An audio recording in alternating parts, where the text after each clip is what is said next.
por meio de suas redes sociais, a deputada federal Carla Zambelli, aliada do presidente Jair Bolsonaro, rebateu o jornalista Gerson Camarote da Globo News. A congressista apontou como o discurso do comunicador apresentou descontextualização e distorções no que concerne às críticas por ela realizadas ao sistema eleitoral e às urnas eletrônicas. Escute a íntegra do texto da parlamentar. Carta aberta de Zambelli a Camarote. Hoje, eu e meu marido estávamos pensando em assistir um filme, mas antes de escolher, ligamos a TV e meu marido começou a zapear, parou na Globo News, que falava sobre hackers e invasão a dados do TSE. Fiquei ouvindo quase que no automático, vendo se dali sairia algo novo sobre o vazamento de dados de ministros e funcionários do TSE, mas a notícia era o Camarote assegurando que o hackeamento se limitou à extração de dados e não havia correlação com qualquer possibilidade de fraude na eleição. Depois, disse que isso abriu uma brecha para que pessoas questionassem uma impossível fraude nessas eleições. Em seguida, ligou este fato aos inquéritos no STF, aos quais estou inserida como investigada, tendo tido inclusive meus sigilos bancário, telefônico e telemático quebrados. Ele disse que está tudo conectado e fecha com chave de ouro, usando a expressão bolsonaristas. Mudei de canal então e passei 3 horas assistindo seriados e remoendo o comentário do Camarote. Me lembrei do dia em que eu estava acorrentada à pilastra do Salão Verde para que o impeachment de Dilma Rousseff fosse acolhido por Cunha e ele me perguntou: "Vocês acham que uma pessoa investigada tenha condições de presidir o processo?"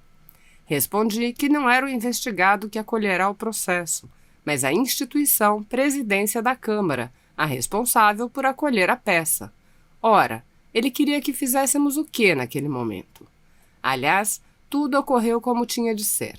Cunha foi bastante profissional durante todo o processo e logo após a queda de Dilma, o Valdir Maranhão assumiu a presidência da casa e quase anulou todo o processo, incendiando o país. Mas voltando ao dia de hoje, qual é a fonte do Camarote? De onde ele tira tanta certeza de que todos os dados das eleições ficaram intactos? A própria Polícia Federal, em testes realizados há um par de anos, detectou falhas e abertura para fraudes.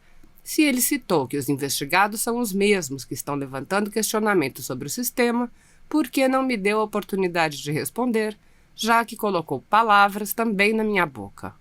Chegou a falar que a intenção de quem está nos inquéritos e questiona o apagão é criar instabilidade, dentre outras coisas. Maia já disse claramente que os inquéritos serviram para calar a população sobre possíveis fake news sobre candidatos. E o resultado disso? Menos esquerda eleita e mais DEM e PSDB. Ora, conecte todos os pontos e terá uma novela mexicana ou um filme de Hollywood. Só que neste caso, Camarote, a carapuça não me serviu, mas me indignou. Sou mãe, sou responsável, participei de centenas de atos sem qualquer tipo de violência, sem falsa arrogância, fui uma das protagonistas da queda da ex-presidente Dilma e agora respondo a um inquérito ilegal por atos ditos antidemocráticos, quando na verdade alguns deles foi para defender, inclusive, o pacote anticrime do seu tão querido Sérgio Moro. Estes foram atos antidemocráticos? O outro inquérito, também ilegal, respondo porque Alexandre Frota, denunciado pelo Ministério Público por falsidade ideológica, Joyce Hasselmann, que responde a inquérito que investigará os crimes de constrangimento ilegal, difamação, falsidade ideológica e associação criminosa, foram os principais denunciantes. Tenha o mínimo de decência de perguntar às suas fontes se, não só como representante do povo, mas como cidadã, eu não tenho o direito de questionar. E não sou eu quem deve provar que houve fraude, mas eles nos provarem que não houve. Aí está o ponto que você, como jornalista, deveria esmiuçar e não jogar uma bomba nos pés de pessoas que estão em seu direito de desconfiar, sim, de um sistema que não é auditável. O senhor não tem tido postura de jornalista, mas de passador de recados contra os interesses republicanos. Shame on you. Dos deputados e senadores, diz claramente que nós somos invioláveis nos votos, palavras e atos, opiniões. É claro que a gente tem sim o direito de externar as nossas opiniões, as nossas palavras, os nossos atos também. Se nós estamos participando de alguma atividade como essa aqui, e externamos a nossa opinião, nós não estamos apenas falando em nosso nome, nós estamos falando em nome daqueles que nós representamos, que são os eleitores. Então, para isso é que existe a eleição de representantes do povo. E exatamente em função disso daí, para terem uma ideia, nesse momento a gente está discutindo, eu estou com 2 volumes aqui, que são as minhas razões de defesa que estamos apresentando à Procuradoria-Geral da Câmara, assim como a deputada Bia também tem as dela, e vários outros deputados, porque tivemos o sigilo bancário quebrado, acusados de estarmos apoiando manifestações antidemocráticas. Nada a ver com isso daí. Primeiro que não apoiamos, e se tivéssemos apoiado, teríamos todo o direito, assim como cidadãos, não somente como deputados. E a acusação de que a gente fez uso de verba parlamentar, de verba pública, para a divulgação da atividade parlamentar, também é uma coisa apurada, porque todos têm essa verba, ela está legal, ela está legalizada, reconhecida, e não tem motivo de estarmos sendo atacados. A agressão que é feita à Câmara dos Deputados e ao Senado Federal com esse inquérito 4828, ela precisa ser contestada, porque ela pode ser o começo de muitas coisas. A gente tem preocupação quanto a isso, e a nossa liberdade de expressão, ela precisa continuar acontecendo. E lembrando que nós também tivemos o cerceamento da liberdade de imprensa, quando alguns blogs, que é a mídia não tradicional, também tiveram seus materiais apreendidos e estão impedidos de fazer uso da palavra, externando aquilo que as pessoas que assistem a eles, elas possam ouvir e ver o que eles estão fazendo. Então a gente precisa sim ter muito cuidado com isso, e mais preocupação agora, deputada Bia, com o PL das fake news, esse PL 2630, que está chegando aqui na Câmara, que já chegou na Câmara, e que a gente tem uma preocupação sim, porque ele pode cessear a nossa liberdade de expressão, não somente do deputado, dos brasileiros como um todo. A Constituição existe para isso, a gente precisa fazer com que a vontade do povo, que é soberana, ela sim é soberana, ela seja cumprida. A gente lamenta, não é uma agressão às instituições, pelo contrário, talvez algumas instituições estejam sendo agredidas quando o presidente da República nomeia alguém e é impedido por um ato monocrático de um integrante de um outro poder. Essa é a realidade que a gente está vivenciando, e a gente quer hoje aqui fazer um chamamento que mais deputados e senadores possam se juntar a nós, para que a gente possa estar juntos nessa discussão em prol da nossa liberdade de expressão, liberdade de opinião, liberdade de imprensa, e também da nossa inviolabilidade como deputados federais. Alguém mais quer falar? Obrigada. Se você continuar falando, você quer acertar a minha palavra. Bom, boa tarde a todos. Obrigada por estarem aqui. A nossa intenção é a gente lembrar ao parlamento, né, a cada parlamentar aqui, que essa prerrogativa da inviolabilidade da palavra, do voto, da opinião, ela é garantia da própria democracia. É ela que garante o exercício do nosso mandato. E nós estamos aqui para representar o povo. Então, nesse momento, é preciso que a gente separe qualquer ideologia, qualquer inimizade. O que nós temos que pensar é que essa prerrogativa de cada um de nós. Então, nós não podemos concordar até quando um adversário político nosso tem essa sua prerrogativa ceifada, porque isso acabará por atingir a todos, a qualquer um dos parlamentares. E além dessa nossa prerrogativa, é muito importante que a gente lembre que estamos aqui para representar o povo, e a voz do povo que está também ameaçada com esse projeto que a gente chama da censura. Ninguém sabe o que são fake news. Fake news, como disse o grande Guilherme Fiuza, é o que quiser que seja, é qualquer coisa. E nós conclamamos, inclusive, a imprensa, que não faz parte desse projeto, mas pode vir a fazer por uma emenda de qualquer parlamentar. E também os senhores poderão ter a liberdade de vocês ameaçar. Então vamos nos unir nesse momento pela liberdade de expressão, que é pilar de qualquer democracia. Muito obrigada. Eu vou passar agora para o Eduardo Bolsonaro. Boa tarde.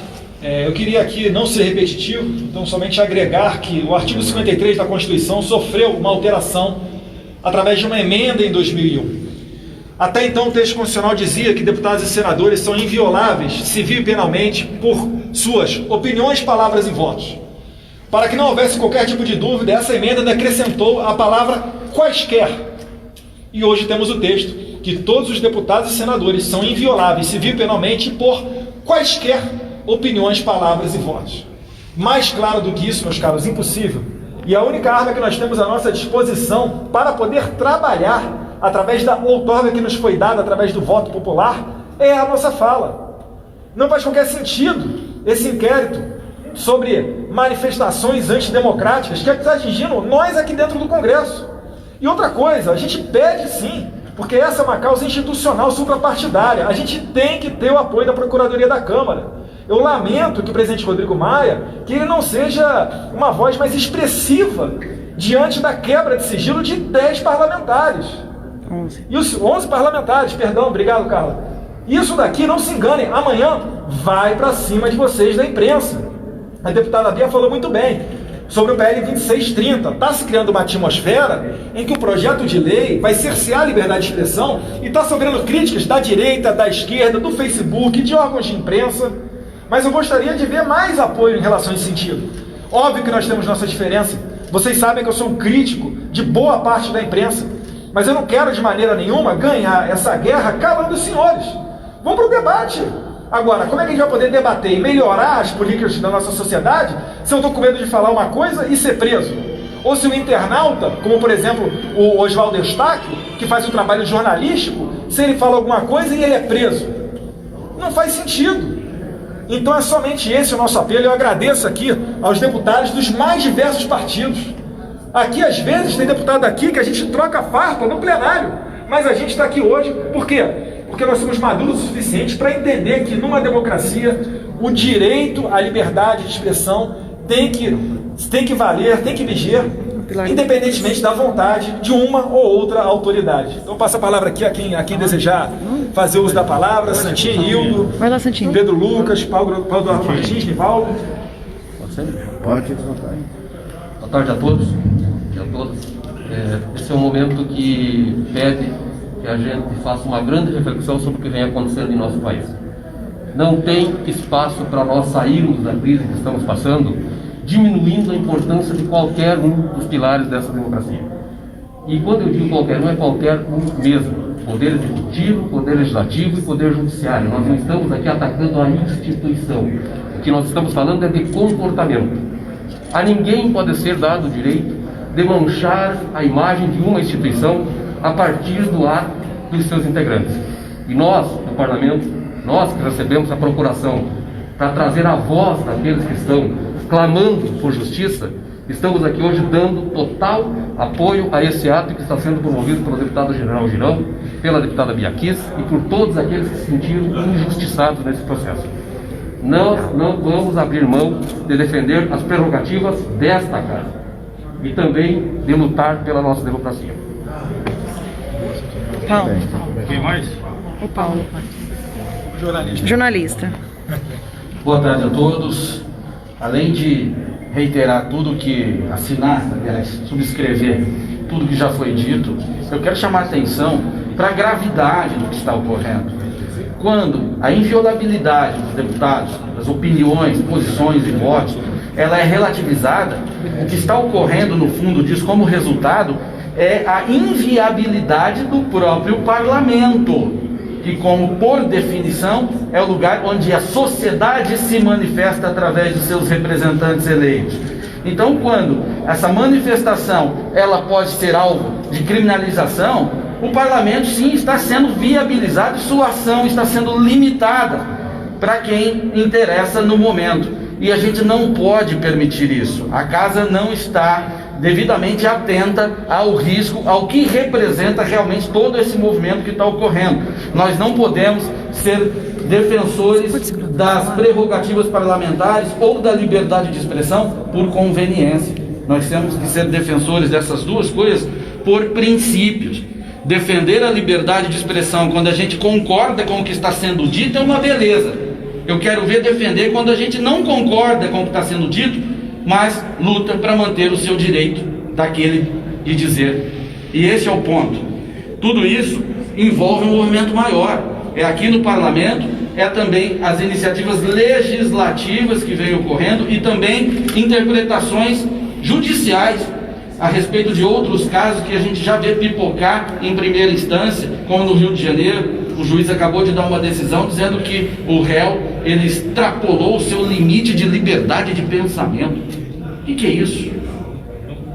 Então, o PL que fala de fake news, o popular PL das fake news, ele mira primeiro nas redes sociais, mas ele acaba atingindo a liberdade de expressão. E quando atinge a liberdade de expressão, atinge aqui do parlamentar, atinge das pessoas que são usuárias das redes, atinge de vocês, profissionais de imprensa, qual eu também sou. E que se a opinião agora que incomoda é aquela que está nas redes ou a que está na tribuna da imprensa, logo será aquela que está nas bancadas dos telejornais, nas páginas de opiniões dos jornais ou nas colunas de revistas. Esse movimento não tem que ser só desses parlamentares. Aqui eu acho que a gente apenas representa muitos que têm interesse nisso, que não suportam um ambiente de restrição de liberdade de expressão, e esse alerta serve a todos os brasileiros, especialmente aos profissionais que sobreviveram disso. Muito obrigado. Além de reiterar o que os meus colegas falaram, eu queria dividir com os senhores um sentimento que hoje é meu, mas amanhã pode ser de cada um dos senhores ou de alguns dos senhores. Eu tive o meu sigilo bancário e telemático, nem sabia que existia isso, quebrados, por conta de um tweet. Eu pergunto aos senhores, até que ponto isso não pode chegar até os senhores jornalistas, até o povo? Eu, como deputada federal, embasada em todos esses argumentos que meus colegas disseram, tenho tido medo, nas últimas 2, 3 semanas, de me manifestar. Uma representante do povo brasileiro com medo de se manifestar. É até esse ponto que a gente quer chegar. Daqui a pouco isso pode atingir os jornalistas. Já está atingindo o povo. Eu clamo aos senhores que, por favor, deem voz a esse apelo que a gente tem feito aqui. Porque a gente não está defendendo os nossos mandatos só, ou essa instituição. A gente está defendendo o pilar principal da democracia, que é a liberdade de expressão e de pensamento. Muito obrigada.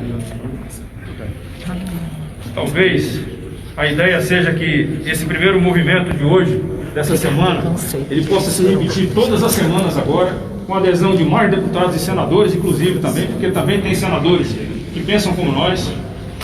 Não podemos nos calar, como falou aqui a deputada Carla, não podemos nos calar, não vamos nos calar. Essa é a grande realidade. A gente vai enfrentar isso aí, porque nós acreditamos que a democracia, para existir, tem que ter esses pilares como sendo obedecidos. Nenhuma ditadura será boa para o Brasil, muito menos se for uma ditadura puxada por ações judiciárias. Muito bem.